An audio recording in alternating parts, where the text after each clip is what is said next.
Es el trinar del arpa con un estilo de tierra adentro.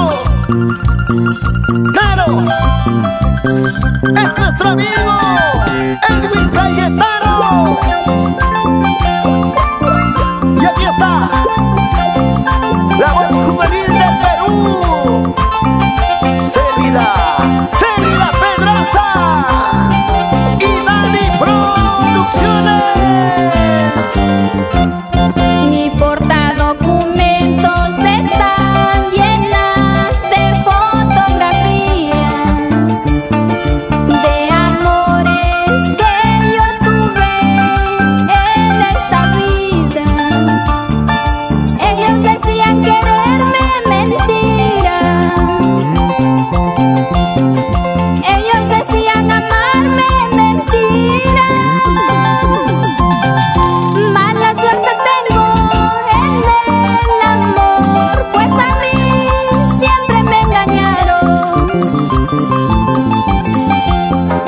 Es muy triste saber que soy la mujer que amó y nunca fui amada.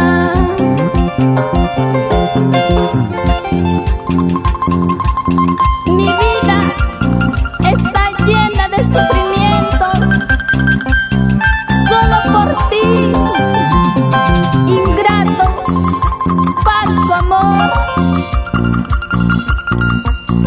Qué triste es vivir sufriendo, pero más triste es vivir engañado.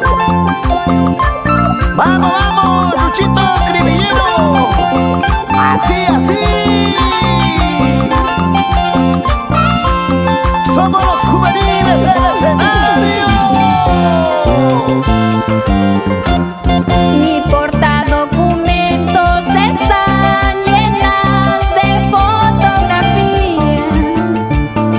de amores que yo tuve en esta vida. Ellos decían quererme, mentira. Ellos decían amarme, mentira. Mala suerte tengo en el amor, pues a mí siempre me engañaron.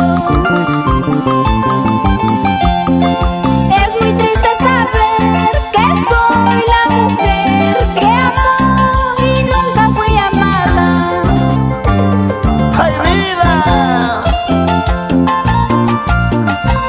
Y pensar que te quise tanto y tanto, pero tú siempre jugaste con mis sentimientos. Baila, baila, Edita, para ti, Wilber.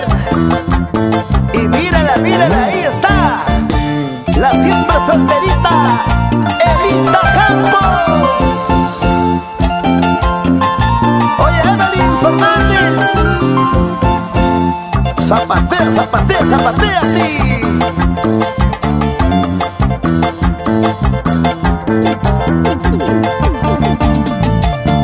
Para